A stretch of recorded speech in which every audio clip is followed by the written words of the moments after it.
नमस्कार बच्चों छुट्टियां समाप्त हो चुकी हैं। विद्यालय आपके खुल गए हैं। तो आशा करती हूँ आप सब स्वस्थ होंगे और हमने जो पिछली कक्षा में आपको जितना भी पढ़ाया था उसको आपने अच्छे से पढ़ा होगा, याद किया होगा और कार्य को पूरा किया होगा।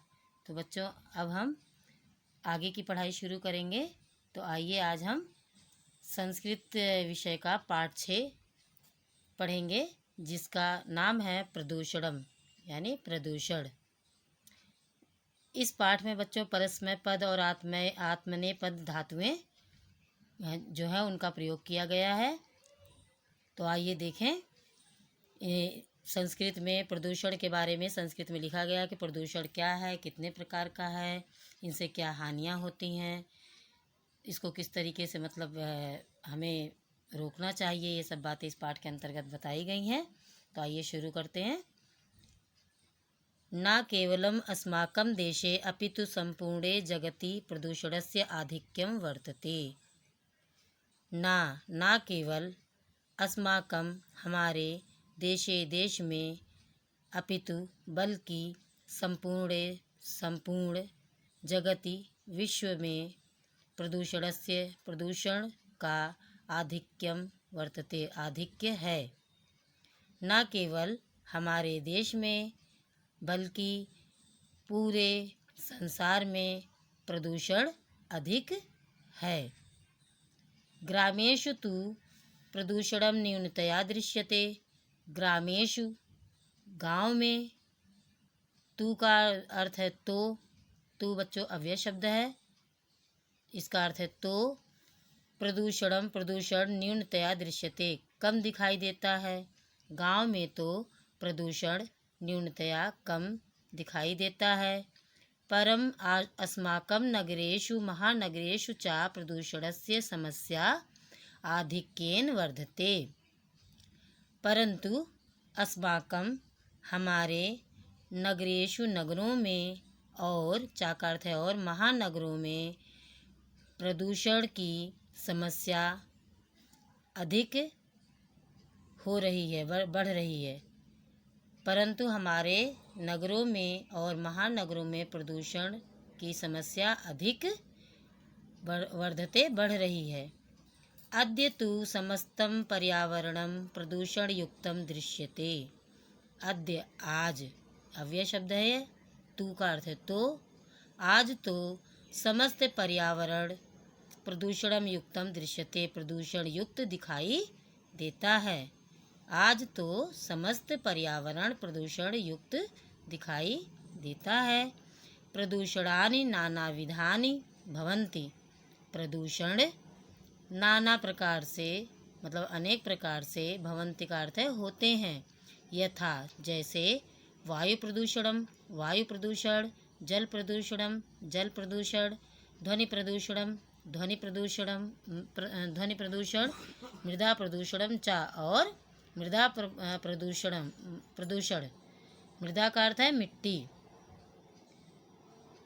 अस्माकं नगरेषु बहूनि वाहनानि मार्गेषु सरणिषु च तीव्रतया धावन्ति। अस्माकं हमारे, नगरेषु नगरों में, बहूनि बहुत सारे, वाहनानि वाहन, जैसे आपने देखा है वाहन कार है, मोटरसाइकिल है, ट्रक है, ट्रैक्टर है, ऐसी बहुत सी अनेक गाड़ियां हैं। वो मार्गेषु रास्ते में, चा और सरणीषु सड़कों पर, धावंती दौड़ रही हैं। हमारे नगरों में बहुत सारे वाहन मार्गेषु रास्तों में, चाकार्थ और सड़कों पर तेजी से दौड़ रहे हैं। तानि वाहनानि दुर्गंधमयं दूषितं च धूम्रं त्यजन्ति। वे सब वाहन दुर्गंधमय, बदबूदार और दूषित धुआं त्यजन्ति त्यागते हैं, छोड़ते हैं। वे सब वाहन दुर्गंधमय, दूषित, बदबूदार और दूषित धुआं त्यागते हैं, छोड़ते हैं। तेन धूम्रेण प्रातः सायं च समस्त वायुमंडलम धूम्रमयम भवति। तेन उससे, धूम्रेण, कह रहे तेन उसके धूम्रेण धुएं से प्रातः सुबह सायं च और शाम का समस्त वायुमंडल पूरा वायुमंडल धूम्रमयम भवति धुएं से भरा हुआ होता है। उससे उस धुएं से सुबह और शाम का पूरा वायुमंडल धूम्रमय धुएं से भरा हुआ होता है। भवति का अर्थ है होता है। तेन अस्माकं प्राणवायु दूषितः भूत्वा अंतः प्रविशति तेन हृदय रोगाः नेत्रविकाराः च भवन्ति। तेन उससे अस्माकं हमारी प्राणवायु जो प्राण देने वाली वायु है हवा है दूषिता दूषित भूत्वा का अर्थ है होकर दूषित होकर अंतः अंदर हमारे अंदर प्रविशति प्रवेश करती है। उससे हमारी प्राणवायु जिससे हम सांस लेते हैं वह हवा दूषित होकर हमारे अंदर प्रवेश करती है। तेन हृदय रोगाः उससे हृदय के रोग नेत्र विकाराः च भवन्ति और नेत्रों का विकार यानी आँखों में कमी जैसे रोशनी की कमी आँखों से कम दिखाई देना या अधिकतर आपने देखा आँखें कहते हैं कि हमारी आँखें लाल हो गई हैं तो ये सब कमियाँ होती हैं। अतः स्वास्थ्य हानि भवति अतः स्वास्थ्य की हानि होती है यानी कि बच्चों स्वास्थ्य गिर जाता है। जब हम प्रदूषण युक्त वायु अपने अंदर लेंगे तो स्वास्थ्य तो हमारा खराब ही होगा। तो अतः स्वास्थ्य की हानि होती है। नगरेषु वृक्षाणाम अभावः भवति नगरों में वृक्षों का अभाव कमी होती है। नगरों में वृक्षों की या पेड़ों की कमी होती है। अतः वायु शुद्धि अपि न भवति अतः वायु शुद्ध भी नहीं होती है। शुद्धम वायुं बिना प्राणिनः अस्वस्था रुग्णाश्च जायन्ते शुद्ध वायु के बिना प्राणी यानी मनुष्य अस्वस्थ होता है और रुग्णाश्च रोग जायन्ते रोग पैदा होते हैं। जलम प्रदूषणम अपि सर्वत्र आधिक्येन दृश्यते। अब बच्चों यहाँ पर तो हमने वायु प्रदूषण के बारे में पढ़ा। अब यहाँ पर जल प्रदूषण के बारे में है कि उससे हमें क्या क्या हानियाँ होती हैं।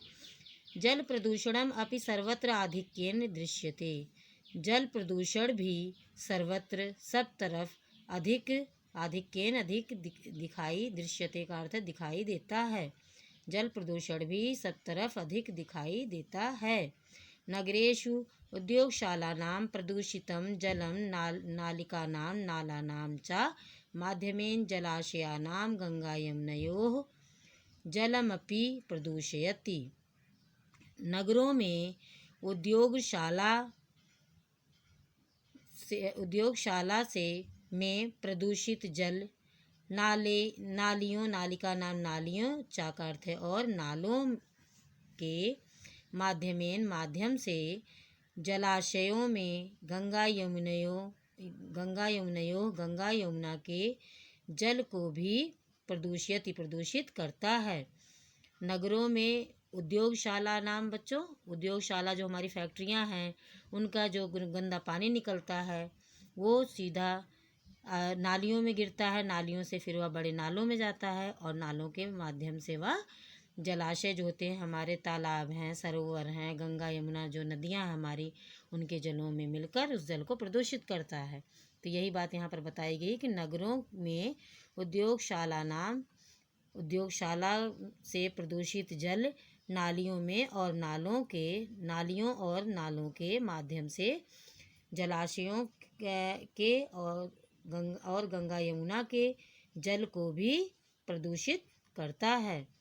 तत्प्रदूषित जलम पीत्वा मनुष्याः पशवः पक्षिणः च रुग्णाः भवन्ति।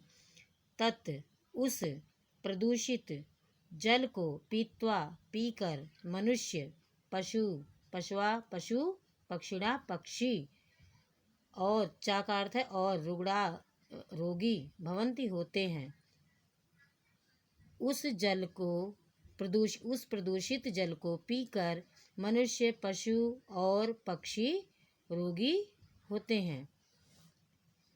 साम्प्रतं वनानां छेदनेन वृक्षाणाम अभावो अपि संलक्ष्यते।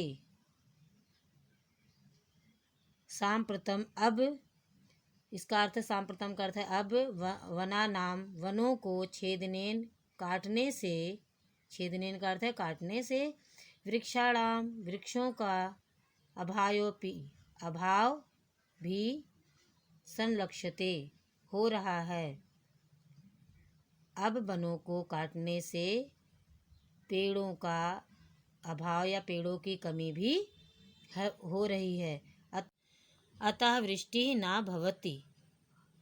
अतः वृष्टि का अर्थ है बारिश, अपि भी ना नहीं होती, भवति का अर्थ है होती, अतः बारिश भी नहीं होती। तेन अनावृष्टे प्रकोपोऽपि वर्धते। उससे, अनावृष्टे बारिश न होने से, प्रकोपोऽपि वर्धते प्रकोप बढ़ता है। कैसा प्रकोप बढ़ता है? जैसे सूखा पड़ जाता है, अगर बारिश नहीं होती है सूखा पड़ जाता है, पानी पीने के लिए नहीं मिल पाता है, क्योंकि पानी के बिना तो कुछ होने वाला नहीं है। तो ये सब समस्याएं होती हैं, किससे होती हैं? जब पेड़ काट दिए जाते हैं, पेड़ पौधे नहीं होते हैं तो बारिश नहीं होती है, और बारिश ना होने से क्या होता है? सूखा पड़ जाता है, जिससे हमें अनेक परेशानियों का सामना करना पड़ता है। अब आइए बच्चों, हमने आपको जल प्रदूषण और वायु प्रदूषण के बारे में अभी बताया। अब हम ध्वनि प्रदूषण के बारे में जानेंगे कि इससे क्या क्या परेशानियाँ आती हैं।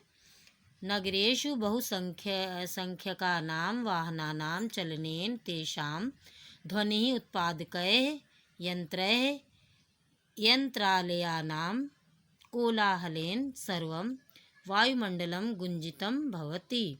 नगरेषु नगरों में, बहुसंख्यकानां बहुत संख्या में, वाहनानां वाहनों के, चलने से, तेषाम उनकी, ध्वनि उत्पादकैः ध्वनि उत्पादक, यंत्र यंत्रालयानाम जो ध्वनि उत्पादक यंत्र हैं, उन यंत्रों के कोलाहलेन शोर से, सर्वं वायुमंडलम गुंजितम भवति। सर्वम पूरा, वायुमंडलम वायुमंडल यानी पूरा आकाश जो है हमारा वायुमंडल है, पूरा वायुमंडल गुंजितम भवति गुंजित हो जाता है, शोर से भर जाता है। नगरों में बहुत संख्या में वाहनों के चलने से उन वाहनों की जो ध्वनि उत्पादक यंत्र हैं, उन यंत्रों के कोलाहलन शोर से सर्वम पूरा वायुमंडल गुंजित हो जाता है, शोर से भर जाता है, पूरा वायुमंडल शोर से भर जाता है। तेषां तीव्र ध्वनिना अस्माकं कर्णयोः अन्तःभागं प्रदूषितं भवति। उनकी तीव्र ध्वनिना, ध्वनियों से, आवाज़ से, तेज आवाज़ से, अस्माकं हमारे, कर्णयोः कानों के, अन्तःभागम अंदर का जो भाग है, प्रदूषितम भवति प्रदूषित हो जाता है। उनकी तेज आवाज़ से हमारे कान के अंदर का भाग प्रदूषित हो जाता है। अतः कर्ण रोगा जायन्ते। अतः कर्ण रोगा कान के रोग जायन्ते पैदा होते हैं। जैसे आपने देखा कि बहरा होना इंसान को सुनाई कम देता है, अधिकतर तेज आवाज़ से यह रोग सबसे ज़्यादा होता है बच्चों। अब आइए, हमने यहाँ पर आपको ध्वनि प्रदूषण के बारे में पढ़ा कि क्या दिक्कत आती है, क्या रोग होते हैं। अब हम पढ़ेंगे मृदा प्रदूषण, यानी मिट्टी में प्रदूषण होता है तो उससे क्या होता है। मृदा प्रदूषणमपि नगरेषु आधिक्येन दृश्यते। मृदा प्रदूषणमपि कह रहे हैं कि मृदा प्रदूषण भी नगरों में अधिक दिखाई देता है। यानी मिट्टी का जो प्रदूषण है, मिट्टी गंदी होती है तो ये सबसे अधिक कहाँ दिखाई देती है? नगरों में। मृदा प्रदूषणमपि नगरेषु आधिक्येन दृश्यते। मृदा प्रदूषण अपि का अर्थ है भी नगरों में अधिक दिखाई देता है। जनाः गृहस्थितं मलिनतां कर्तितानां फलानां शाकानां च आवरणानि मार्गेषु नालिकासु च निक्षिपन्ति। कह रहे हैं कि यहाँ पर जनाः लोग गृह स्थितम घर में स्थित मलिनताम जो गंदगी है, जो घर में हमारे गंदगी होती है, कूड़ा करकट आदि, यह सब कर्तिता नाम फला नाम शाका नाम चा आवरणानि मार्गेषु नालिकासु चा निक्षिपन्ति। कह रहे हैं कि कर्तिता नाम काट कर, फला नाम फलों को, और शाका नाम साग सब्जियों को क्या करते हैं, आवरणानि जो उनके छिलके हैं उनको, मार्गेषु रास्ते में, चा और नालियों में, निक्षिपन्ति क्या करते हैं, डाल देते हैं, फेंक देते हैं। लोग घर के कूड़ा करकट को और फल और शाक को कर्तिता नाम काट कर, आवरणानि जो उनके छिलके हैं उनको रास्ते में और नालियों में फेंक देते हैं। जनाः मार्गेषु स्ठीवन्ति लोग मार्गेषु रास्ते में, स्ठीवन्ति का अर्थ है बच्चों थूक देते हैं। मलमूत्रम चा त्यजन्ति और मलमूत्र का त्याग करते हैं। लोग रास्ते में थूकते हैं और मलमूत्र का त्याग करते हैं। इससे भी हमारी जो है मिट्टी प्रदूषित होती है। अतः मृत्तिकोऽपि दूषिता भवति, अतः मिट्टी भी प्रदूषित होती है, दूषित हो जाती है। ते एव दूषिता धूलिकणा वायुवेगेन उद्गम्य प्राणवायुं दूषयन्ति।